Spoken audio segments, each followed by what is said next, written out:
This is FYI News 13, brought to you by SSPTV and the Hazleton Standard Speaker. For your information, the Schuylkill United Way has wrapped up their annual campaign. We'll let you know how they did and what's next. Good evening and thanks for joining us at FYI. I'm Ken Cara. We start with some headlines from FYI News 13 and the Hazleton Standard Speaker. A zoning board hearing had to be postponed because those involved in the process were locked out of the building. The hearing was scheduled to take place last night in Hazel Township, but will now be rescheduled to next Monday, December 8th at the conclusion of the Township Supervisors meeting. At that time, plans will be unveiled for the construction of a medical clinic and a 20-bed hospital just off Commerce Drive in Humboldt Station in Hazel Township. The project is being spearheaded by Coordinated Health, which currently provides physical therapy and pain management services in the Churchill Mall in the township. Doctors Thomas Mead and Emil Delorio discussed their role in the local community on a recent episode of the Sam LaSan Show. This latest facility, if approved, will be built across from Residence Inn in Humboldt and would open its doors in March. The services currently offered at the Churchill Mall would also relocate to the new facility, which would house a medical office building, an ambulatory surgery facility, and a hospital. Again, the hearing into the new facility for Coordinated Health will take place next Monday, immediately following the Hazel Township Supervisors meeting. The Schuylkill United Way's 2015 campaign Giving Hearts, Giving Hope recently wrapped up, with the campaign reaching 98% of its goal. Lisa Sugart has more on how much money was raised and how it will benefit its partners agencies. Well, the 2015 campaign is over, but the cause is not. And that's a line that I stole from my guest. Michelle Halibura is the Director of Community Relations for the Schuylkill United Way. Thank you for being here, Michelle. It's a pleasure. Thank you for having me. Now, the campaign has wrapped up, and tell us how things have gone. Well, we had a goal of $1,015,000. During our campaign closing breakfast, our campaign appreciation breakfast, we announced that we made it to $995,000. Now, though the campaign has closed, we are still taking any donations and putting that into our allocation process to make sure that our agencies get as much funding as possible. As of yesterday, we had $1,002,000. So we are growing a little bit, though campaign has ended. All right, I'm sure for all or to raise money, let's have not. How difficult has it become for the United Way and all of its member agencies? It's extremely difficult.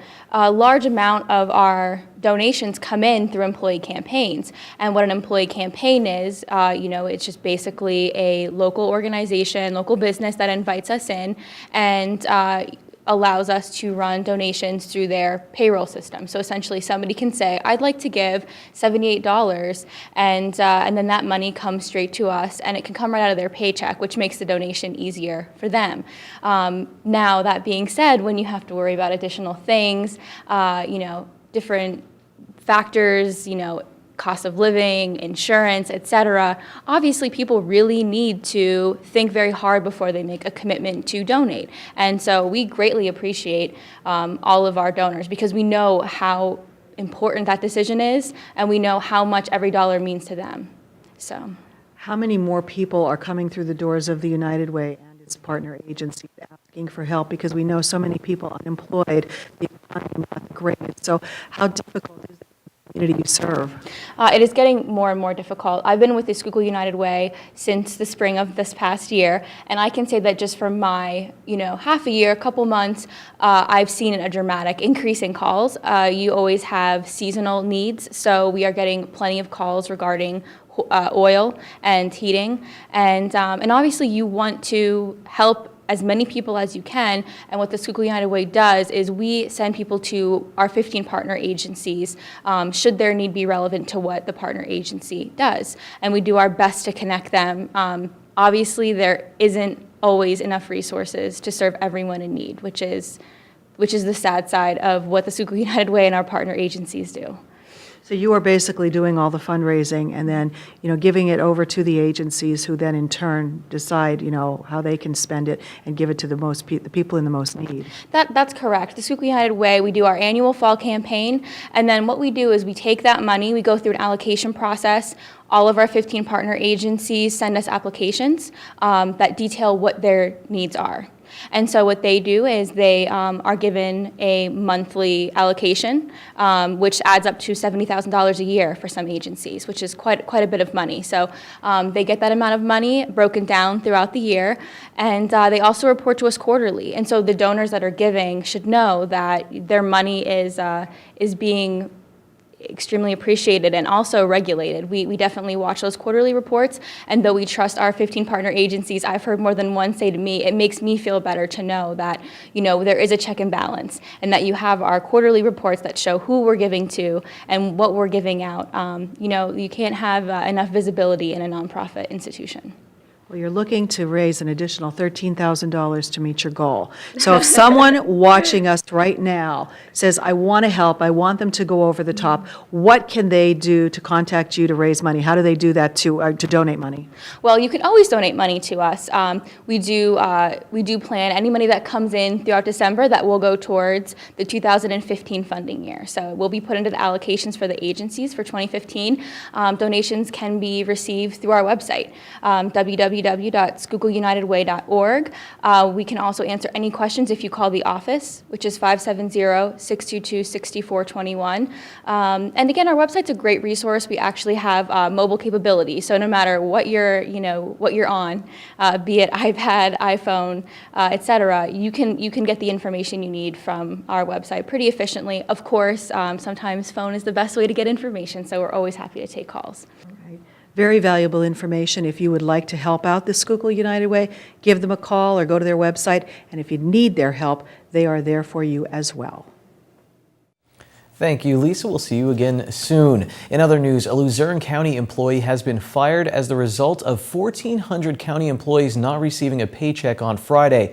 Budget and policy analyst Jason Parrish had worked for the county since 2005.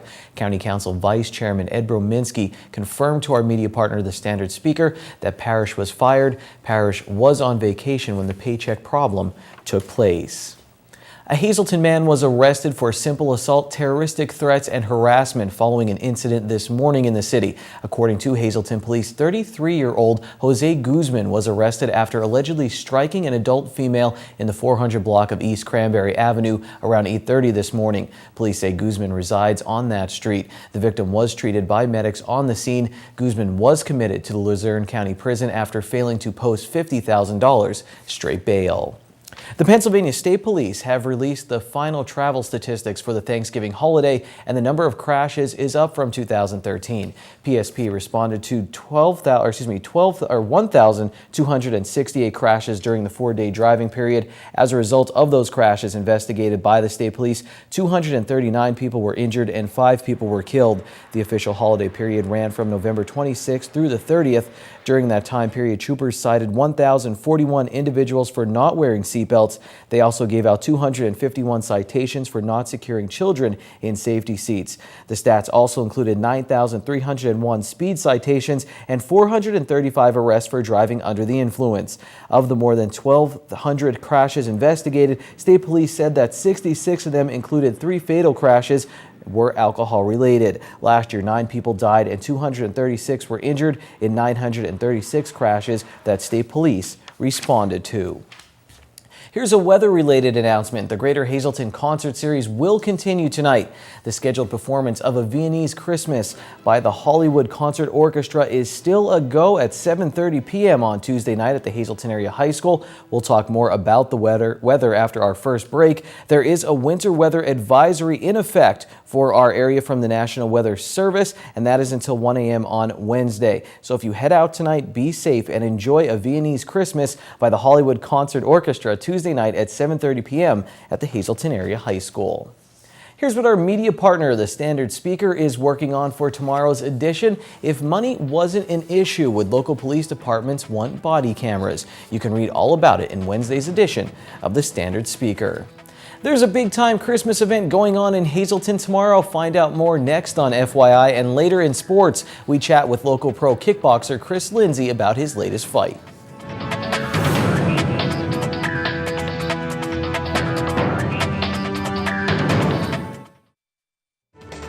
This is FYI News 13, brought to you by SSPTV and the Hazleton Standard Speaker.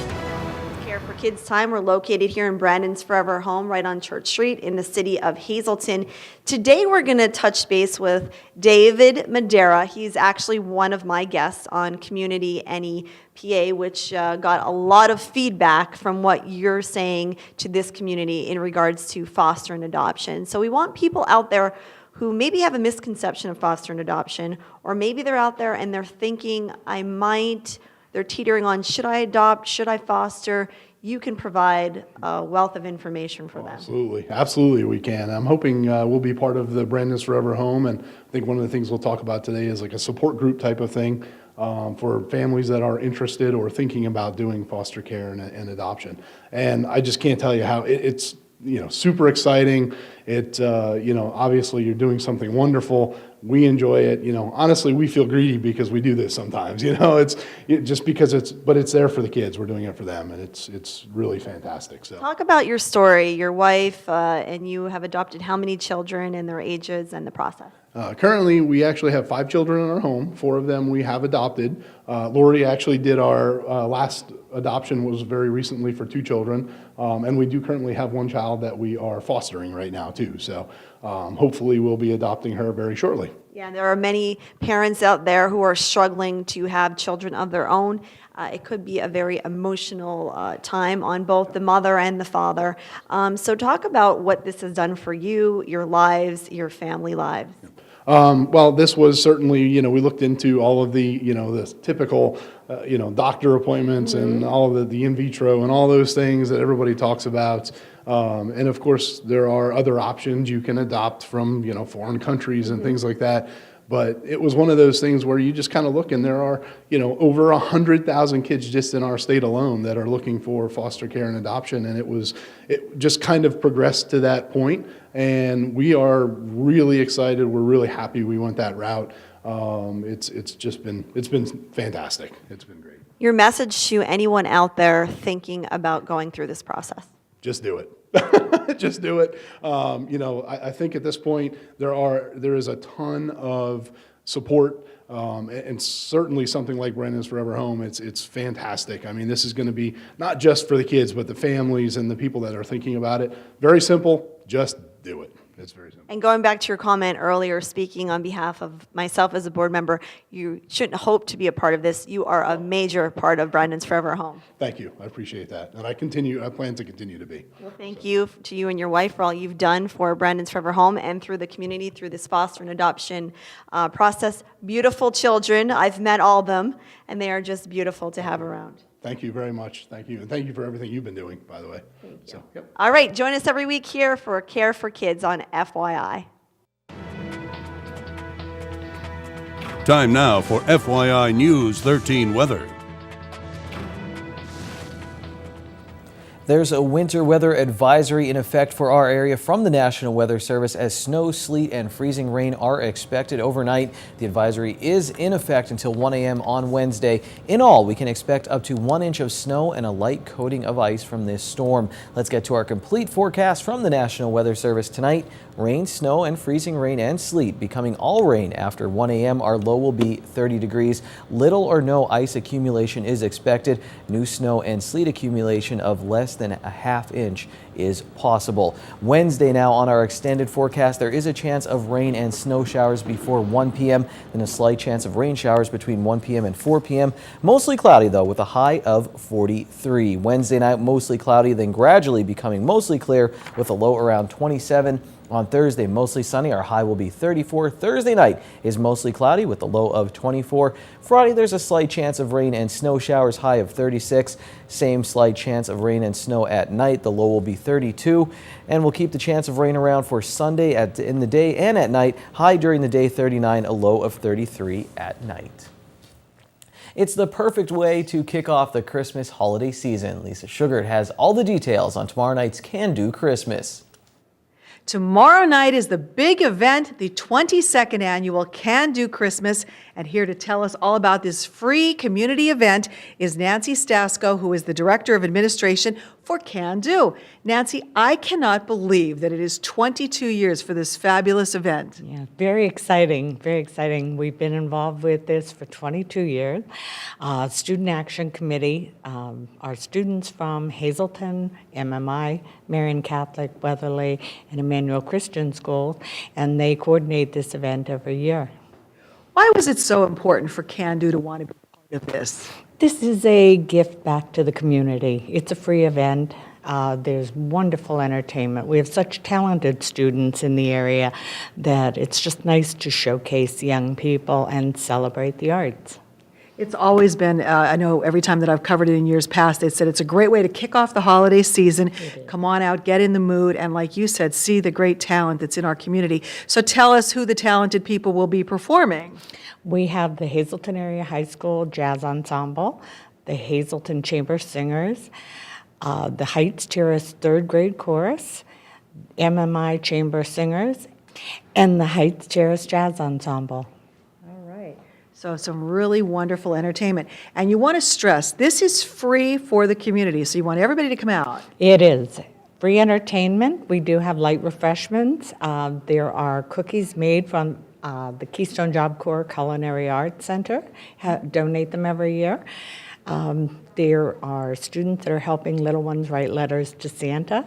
It's really a nice event. Come on out and celebrate with us. Get the holidays rolling. Well, it's a great way to do just that. And again, it's taking place tomorrow evening. That is December 3rd at 6 p.m. at Christ Lutheran Church, located 210 West Green Street in Hazelton. Come out for music, fellowship, refreshments, and get into the holiday spirit. Right, Nancy? Right. Thank you. Come on down tomorrow evening and come celebrate the arts. Lisa wants me to remind you to bring your cameras because Santa Claus will be there for all the festivities at Can Do Christmas tomorrow night in Hazelton. Santa, I know him. I also know the lottery numbers, midday winning lottery numbers from the Pennsylvania Lottery. Your daily 172, the Big Four 8945, Quinto 75817, and Treasure Hunt 146, 23, and 26. Chris Lindsay, a local professional kickboxer, gets another win. We have the details next.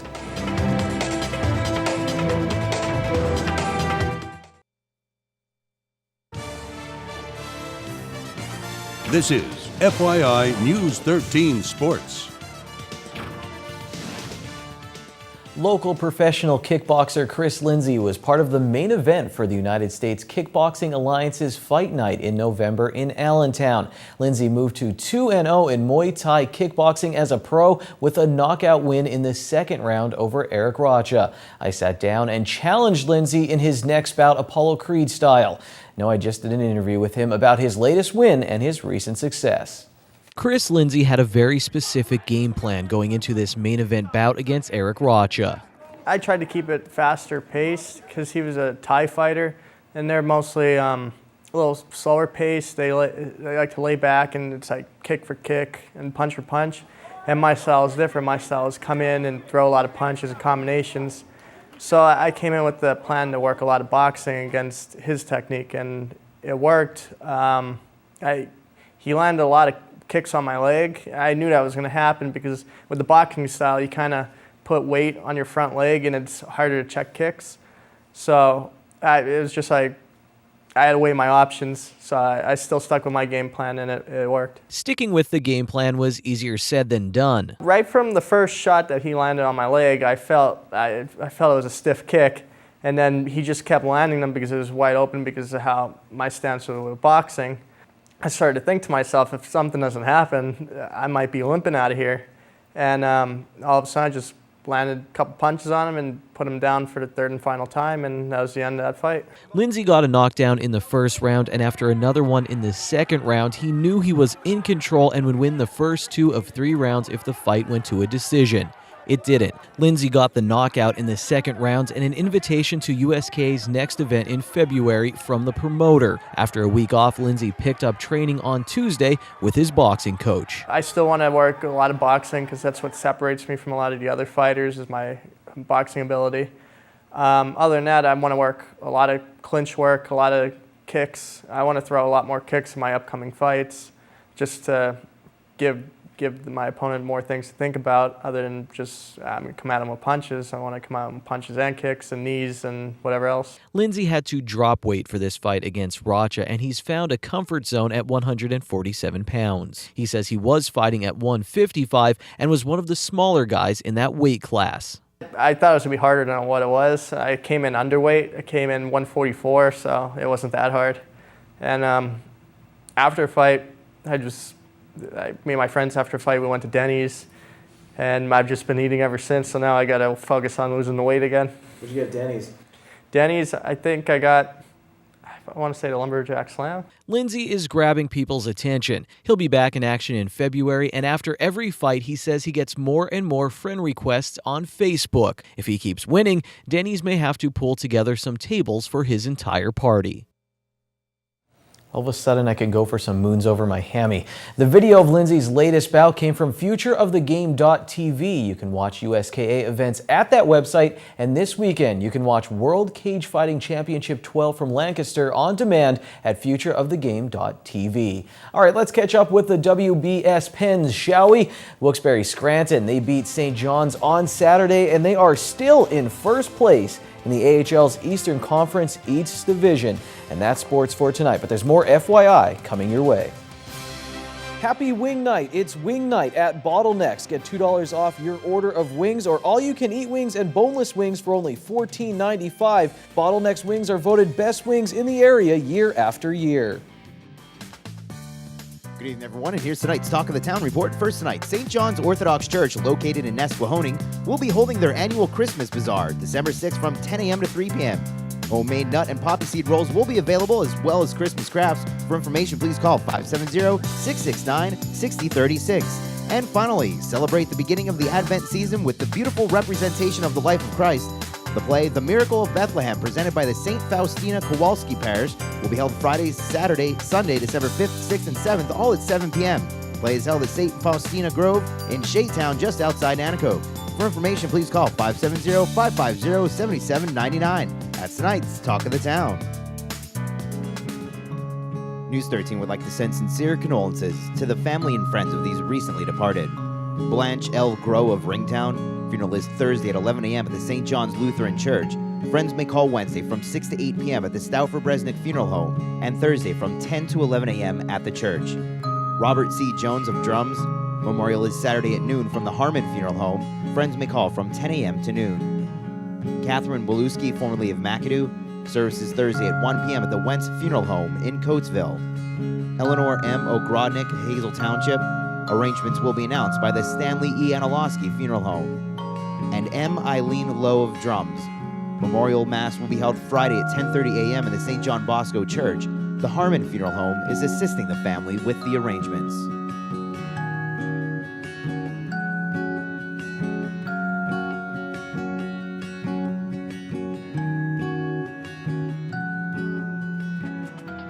It's a very special Dave Day tomorrow. Well, I was entertained by it when we taped it today. So get ready for Dave Seaman as he stops by the studio, the sports editor from the Standard Speaker.